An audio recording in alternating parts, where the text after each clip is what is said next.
आज हम करेंगे प्रश्नावली 12.3 का 5वां प्रश्न। इससे पहले हमने पहला प्रश्न आसानी से सॉल्व कर लिया है और उसे समझ भी लिया है।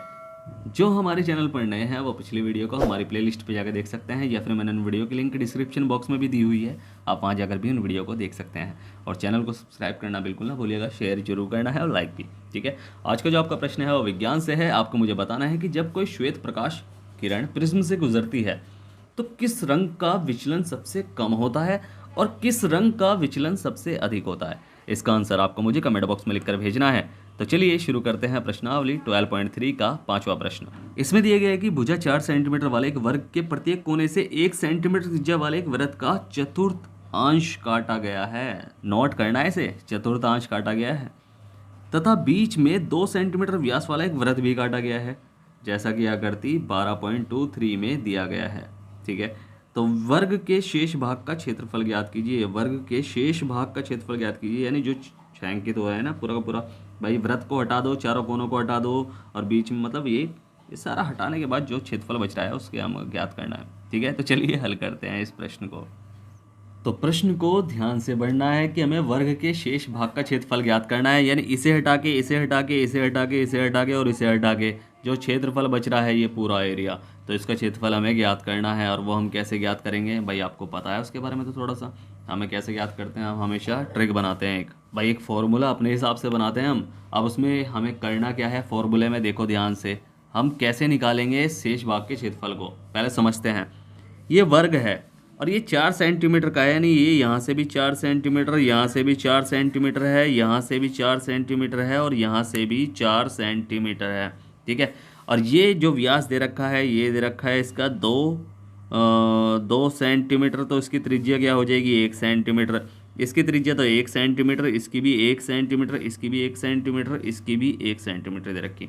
सब चीज़ हमें पता है, बस हमें क्या करना है भाई, मान लो ये पूरे वर्ग के क्षेत्रफल हमने निकाल दिया, तो इस वर्ग के क्षेत्रफल में ये सारी चीज़ आ गई, ये सारी चीज़ आ गई वर्ग के क्षेत्रफल में। पूरा क्षेत्रफल है। क्षेत्रफल किसे कहते हैं, इन बाउंड्री से घिरा हुआ सारा जगह है, ये सारी क्षेत्रफल कहलाती है। ठीक है, ये सारा का सारा क्षेत्रफल है। तो इसके अंदर जब हमने पूरे वर्ग का क्षेत्रफल निकाल लिया तो उसमें हमें ये भी फ्री में मिल गया, ये भी फ्री में मिल गया, यानी इसके साथ ही वर्ग के क्षेत्रफल के अंदर ये फिक्स हो गए। ठीक है, अब हमें कैसे हटाना है भाई, इसके निकालेंगे, इसे हटाएंगे, इसे हटाएंगे, इसे हटाएंगे, इसे हटाएंगे और ये भी हटाएंगे, तो ये हमें ज्ञात हो जाएगा। अब उसके लिए हमें क्या करना है, देखो जो हमें दिया है सबसे पहले तो उस हिसाब से आगे बढ़ो। स्ट्रेटेजी तो हमने बना ली कि कैसे निकलेगा। अब उसके लिए हमें करना क्या है, बस सबसे पहले तो आपको पता है कि वर्ग ABCD की भुजा दे रखी है, कि भुजा हमें दे रखी है कितनी, 4 सेंटीमीटर। ठीक है, तो इसका क्षेत्रफल क्या हो जाएगा, क्षेत्रफल क्या है, एक काम कर लो, ऐसे ही कर लो। ठीक है, इसका 4 सेंटीमीटर की भुजा दे रखी है, तो इसका क्षेत्रफल साथ ही साथ निकाल लो। चलो कि वर्ग ABCD का क्षेत्रफल क्या हो जाएगा, क्षेत्रफल हो जाएगा भुजा गुणा भुजा। फॉर्मूला यही होता है वर्ग के क्षेत्रफल निकालने का, भुजा का स्क्वायर या फिर भुजा गुणा भुजा। ठीक है, अब ये हो जाएगा क्या, 4 का स्क्वायर, यानी 4 चौक 16 निकला है सेंटीमीटर स्क्वायर, ये हमारा वर्ग का क्षेत्रफल निकला है। अब ऐसे ही चतुर्थांश का क्षेत्रफल निकाल लेंगे। भाई चतुर्थांश का मतलब क्या है कि ये वर्ग का चौथा हिस्सा है। अब 2 तरीकों से वर्ग के चतुर्थांश का क्षेत्रफल आप निकाल सकते हैं। भाई 4 चतुर्थांश मिलकर वैसे तो मिला रहे, चलो इसे लिख लो कि चारों चतुर्थांश का क्षेत्रफल, चारों चतुर्थांश का क्षेत्रफल, तो वो हम कैसे ज्ञात करेंगे भाई, वर्ग का जब हम क्षेत्रफल निकालते हैं तो वो होता है पाई आर स्क्वायर। ठीक है, आपको पता है पाई आर स्क्वायर होता है फॉर्मूला। ठीक है, और जब हम अर्धवृत्त का निकालते हैं तो इसके बटे में 2 लगाते हैं, यानी अर्धवृत्त में हो जाता है पाई आर स्क्वायर बटे 2। अब ये आधे वृत्त में तो 2 हो जाता है, अब 4 हिस्सों में कितना हो जाएगा, मतलब कहने का मतलब है कि अगर पूरा वृत्त का होगा तो पाई आर स्क्वायर होगा, अगर आधे वृत्त का यानी आधे वृत्त का होगा तो बटे में 2 हो जाएगा, यानी 2 हिस्से हो जाते हैं उसके। और अगर 4 हिस्से हैं तो 4 बटे में 4 क्यों ना लगाएंगे इसे, कि पाई आर स्क्वायर बटे 4 हो सकता है। ठीक है, हो सकता है ना, तो इस तरह हम फॉर्मूला बना लेंगे चतुर्थांशों का क्षेत्रफल। चारों चतुर्थांश है, एक चतुर्थांश का क्षेत्रफल इतना निकलता है, तो 4 का कितना हो जाएगा, 4 की मल्टीप्लाई कर लेंगे इस फॉर्मूले में कि पाई आर स्क्वायर बटे 4। अब आपको दिख रहा है 4 से 4 तो यहीं कट जाएगा। भाई एक चतुर्थांश का क्षेत्रफल निकलता है इतने फॉर्मूले से। जब 1 का क्षेत्रफल इतने फॉर्मूले से निकलेगा, 4 का कितना निकलेगा, 4 की मल्टीप्लाई हो जाएगी, तो 4 से 4 कट जाएगा, तो फॉर्मूला क्या बना, पाई आर स्क्वायर। अब ये पाई आर स्क्वायर आपको पता है वृत्त का फॉर्मूला है। अगर मैं आपको समझाऊं कि ये चारों खाने मिलकर, ये चारों किनारे मिलकर एक वृत्त बना रहे हैं, अगर ध्यान से समझो तो, ध्यान से देखो तो ये चारों मिलकर एक वृत्त बना सकते हैं। 4 हिस्से हैं तो 4 मिलकर एक वृत्त बनाएंगे, जब जोड़ेंगे उन्हें वापस तो बस वही फॉर्मूला बन जाएगा पाई आर स्क्वायर। तो इस तरह हम इसे ज्ञात कर लेंगे चतुर्थांश का क्षेत्रफल। तो ये हो जाएगा 22/7 गुणा, भाई आर हमारी क्या है, भाई चतुर्थांश की त्रिज्या दे रखी है, यानी त्रिज्या चतुर्थांशों की त्रिज्या, ये तो हमने लिखना भूल गए थे, त्रिज्या यानी आर हमें दे रखी है 1 सेंटीमीटर। तो बस इसका हो जाएगा 1 × 1, तो 22 से जब इसकी मल्टीप्लाई करेंगे तो 22/7 ही हो जाएगा। ठीक है, तो ये भी निकला हमारा सेंटीमीटर स्क्वायर। अब अंदर वाले वृत्त का क्षेत्रफल निकालो।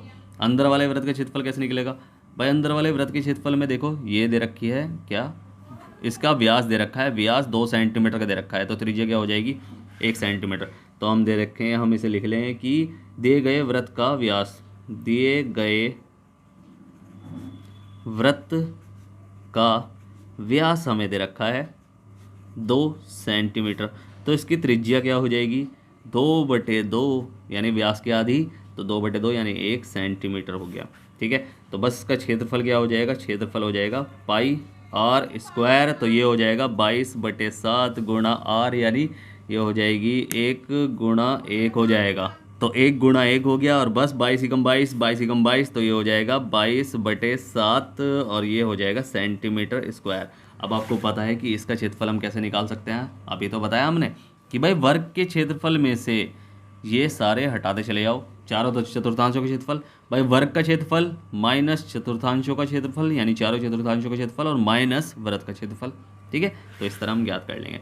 तो ये हो गया हमारा फॉर्मूला कि वर्ग के शेष भाग का क्षेत्रफल, वर्ग के शेष भाग का क्षेत्रफल बराबर वर्ग का क्षेत्रफल, वर्ग का क्षेत्रफल हमारा फॉर्मूला यही तो बन रहा है, माइनस चारों चतुर्थांशों का क्षेत्रफल, और इसमें भी हम माइनस करेंगे, यानी यहाँ माइनस और लगा लो, माइनस किसका, वृत्त का क्षेत्रफल, वृत्त का क्षेत्रफल जो हमने निकाला, अभी निकाला ना, देखो ये निकाला, तो बस ये माइनस कर देंगे। अब वर्ग का क्षेत्रफल हमारा क्या है, वर्ग का क्षेत्रफल हमारा निकला है 16, और चतुर्थांश, चार चतुर्थांश का क्षेत्रफल हमारा निकला है 22/7, और ये हो जाएगा माइनस वर्ग का क्षेत्रफल भी हमारा क्या निकला है 22/7। बस इसे हम कर लेंगे सॉल्व, तो ये हो जाएगा क्या भाई, या तो इसे बटे में 1 लिख कर तब कर लो, या फिर आप चलो इसे बटे में 1 लिख कर तीनों एक साथ सॉल्व कर लेते हैं।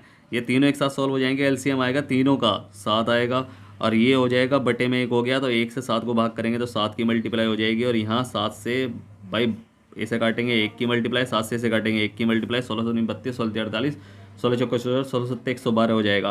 तो 112 माइनस 22 × 22 माइनस 22 × 22, अब देखो ये दोनों माइनस माइनस क्या है, तो जुड़ सकते हैं। ठीक है, तो ये हो जाएगा 112 माइनस 22 और 22 44। ठीक है, दोनों माइनस माइनस की चिन्ह है, तो जुड़ेंगे तो माइनस का साइन, और बटे में हो जाएगा, ये हो जाएगा 7। अब जब इसे घटाएंगे तो आंसर आएगा हमारा 68। ठीक है, 68 आएगा आंसर बटे 7, और इसे अगर आपको पॉइंटर बनाना है तो पॉइंटर बना लो, वरना आपका आंसर ये भी है सेंटीमीटर स्क्वायर, ये भी हमारा आंसर है।